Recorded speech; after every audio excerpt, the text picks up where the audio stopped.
Yes, people, welcome back to the 1894 for an Atletico versus City review. A 0-0 tie, stalemate in Madrid, but we advance to the semi-finals. Let's get into our thoughts. Okay, Luke, like I said, it was a stalemate. It was a tough watch. Both legs of this tie were a tough watch, but the main thing is we advanced to the semi-finals where we will face the ultimate kings of Europe, Real Madrid. Whilst they're not the best team Real Madrid have ever had, they're grinding out results. But listen, tonight's game was a tough watch. Neither team created many chances. And I would say that's purely down to the way Atletico Madrid set up. Atletico Madrid do not set up to create chances. And yes, we said it in our watch along, we expected Atletico to go for broke in the second half, which they did. They advanced up the pitch a little bit more in the second half than they were doing so before, but it wasn't enough. They just didn't do it enough, and they should have probably done it earlier if they wanted to get themselves into the game. But from a City perspective, Luke, how do you feel in that game? I feel good. Is the game itself actually went how I expected it to go? I mean, obviously we didn't score a goal, but I mean, apart from the good and the one post, we didn't really do much else apart from that. Which I imagine Pep said to them at half time, "Shit, house 3, it's time to get it sorted." So everyone did their job. You know, it was no mistakes. That's all I could see. Everyone kept it simple. Game management was on point. Yeah, I'm really impressed with the team today. I think, listen, like you said, there weren't many notable moments in the game, but what the overall takeaway for me is the character that the City team showed. I mean, in particularly that last 15, 20 minutes, Atletico turned into vintage Atletico. They started using their famous dark arts, trying to get in the heads of City players. They got a man sent off. I predicted that in the watch long. I said Atletico a red card. They got a red card. And the big brawl broke out, and then Savage chased Grealish down the tunnel to try and get after him, police involved. But the City players showed fantastic character and togetherness to say, we're not going to rise to this. We are better than you. We will get past you. You are not going to bring us down to your level. And they did so. And that started as far back as when Foden got clattered in the back of the head. That's concussion area, the back of the head. He's bleeding, had to get his head bandaged up. For a young man, he showed unbelievable maturity and character to say, I'm not going to let you bring me down. We are going to get past you, and we are going to do this. And that's what we did. Clearly, the tactic from Pep was, you know what? We're not going to be our usual selves tonight. We are not going to go for broke and try to blow this team off the pitch with goals. We are going to hold on to what we have on the basis that in a knockout competition, you don't want to risk Atletico getting the upper hand, because the way Atletico play was, if they get the goal, they're happy to go to extra time and penalties, and they will bring it to extra time and penalties because they defend like animals. It's hard to break down Atletico, and that proved the same in the Etihad as it did tonight. It was a tough watch, Luke, but I think, like I said, the main takeaway, I'm very proud. I'm very proud of our performance. I don't mean in terms of football, because it wasn't by any means our best performance with the ball and, technical ability and great play. It was more so digging deep and showing the hunger, determination and character and just resilience to see past this massive dark hurdle in Atletico Madrid. Yeah, exactly. I mean, I think previous seasons City, especially I think maybe 2 or 3 years ago, that team would have probably gone to that level that Atletico would try to put us down to, and Atletico probably would have scored late on extra time, then we'd probably have lost penalties in the past. But I think you can agree as well, especially last season, this team's mentality has just improved significantly. Like, we're a lot more dogged, we're a lot more hard to break down, hard to break, and that is one thing that I'm so happy to see from us now.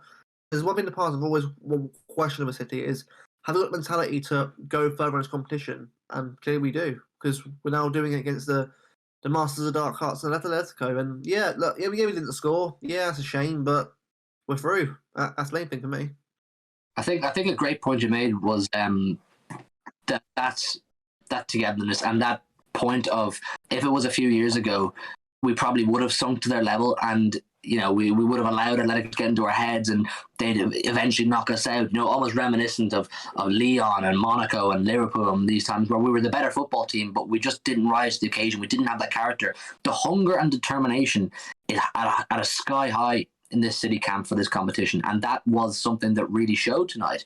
It really showed that these players are so willing to fight at whatever cost to get past their opposition. And it's going to be a completely different challenge in Real Madrid, and we will do a video, not so much a preview, because we'll do a preview close to the time, but we want to do a preview talking about how we feel about facing Real Madrid, and we will do so. The fact of tonight is, you City fans watching this, you should take immense pride in what you've seen tonight. It was not vintage Pep ball, it was not vintage City football, but the character and resilience they showed and the togetherness was something that we should be very proud of and something we should take great confidence in, because we've proved we can do that now. We've proved we can win games where we don't have it all our own way. So with that much said, I think there wasn't much to cover in terms of notable moments. It was more so how I felt the City team reacted to moments of controversy and moments of adversity is what I take immense pride from. So we didn't want to go through all the small moments. So we're going to go to our player ratings and see what we gave each player.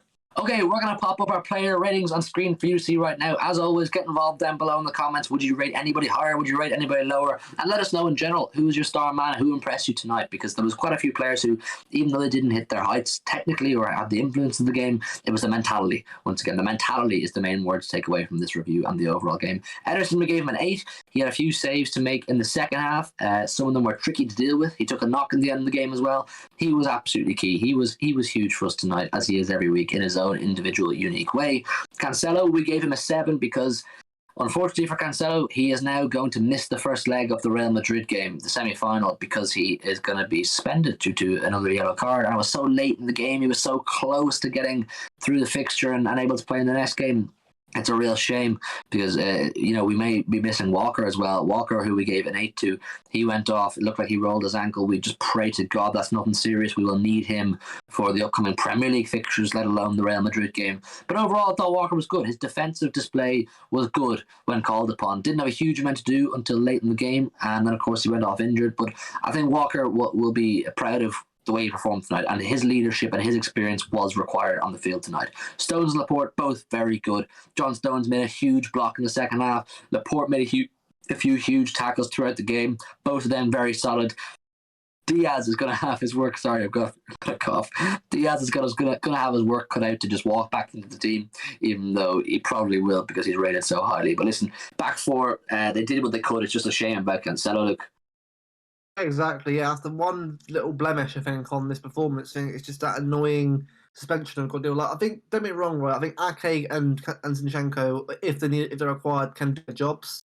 Zinchenko went a bit on, but Ake definitely can do his job, especially as he came on and did bloody well and did what he needed to do when coming on for Walker. So I'm not so worried about that. I think it's just annoying that we haven't got that luxury of having Cancelo on for the next game.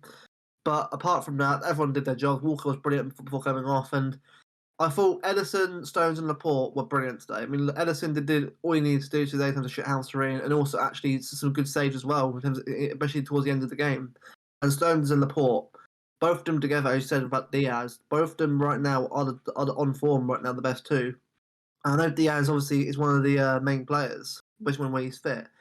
But I would not keep Laporte and Stones. I wouldn't just put him back in straight away. I should make sure that Diaz has to earn his right to get in this team, because the Stone Laporte have been really, really good, especially with Liverpool, especially in today against Atletico Madrid. So yeah, very impressive.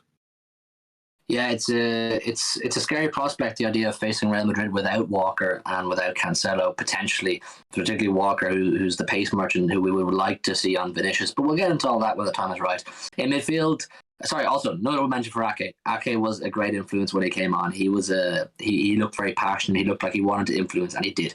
In midfield, we have Rodri a 7, Bernardo a 7, and Gundogan a 7. I don't think any of them had games that they will look back on and go, I played really well in that game. I think it was more of a case of just seeing it out and ensuring no calamities happened. And I think they did that as much as they could. I don't think going forward, anybody in the pitch really offered a huge amount. Maybe bar De Bruyne, who we'll get into a little bit. But the midfield, they did what they could, and it was a tough one for them, because how are they supposed to come up against a 5-5-0 in Real Madrid or in Atletico Madrid, or a 5-4-1 in these formations? It's just extremely tough to break down, and anybody in the world would find that difficult.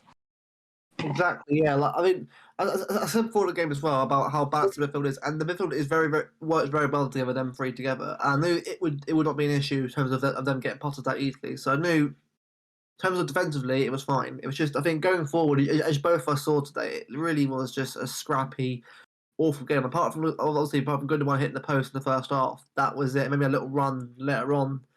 It was nothing there. It's like we sort of said, like, we just sit back and defend, and that's fine with me. I mean, we're through to the next round. That's the most important thing. But yeah, I think it wasn't their finest hours today, but all three of them did their jobs and they did it well. And once again, notable mention for Fernandinho, who did make one or two big tackles when he came on, and that's why he's the captain. That's why he's the leader.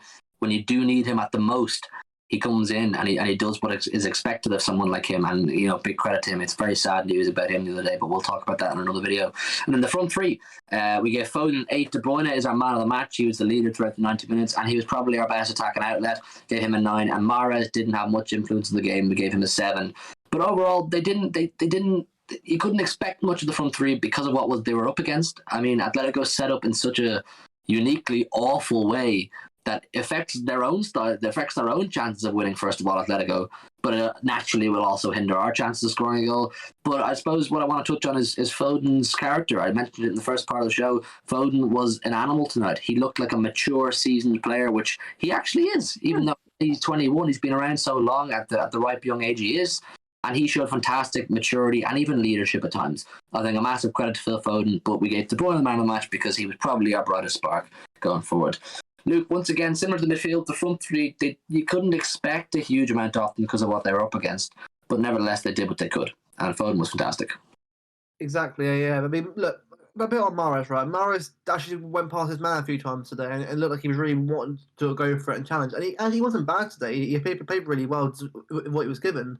But as you said, there wasn't a lot of chances today. And if we did score, it probably been one goal and that probably would have been it. So the fact that we got the job done in terms of the front three, did what they did to do, they did what they could, that's fair enough. I mean, De Bruyne was on for not the whole game, but obviously he was being saved for the weekend. Did a good job. He's a real leader on the pitch, and you definitely see that. On another day, he probably would have got a couple of assists, maybe a goal. Another day, it was more open game, but he did his job. Foden as well, man. Foden has really come leaps and bounds in terms of his mentality and his head, because any other 21-year-old might have lashed out at the mature dark arts going on, but he kept his cool.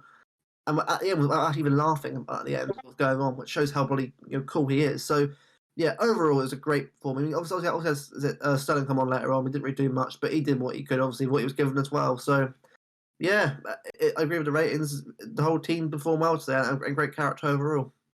I think it's just a case of job done. This is not a tie we'll look back on in the years to come as a great memory or something, a blockbuster to look back on. It's just a case of we showed great resilience, great character, and it's job done. And now we can look forward to a European semi-final for, I think it's only the third time in the history of our club. So it's exciting times, and it's going to be a fantastic fixture against Real Madrid. But look, tonight is tonight. I hope all the Blues out in Madrid enjoy themselves, and I'm looking forward to the next few weeks ahead. Let's hope we can continue our Premier League form and get into this Champions League, because we're all desperate to get our hands on it. Leave all your thoughts down below in the comments on this game. How do you think it went? Who impressed you? And what are your thoughts on the situation and between the players and whatnot? Do us a massive favor if you would, leave a like on the video. It helps us massively. The support has been great recently, and of course subscribe if you're new. Thanks for watching, and we'll see you very soon. Good night and God bless.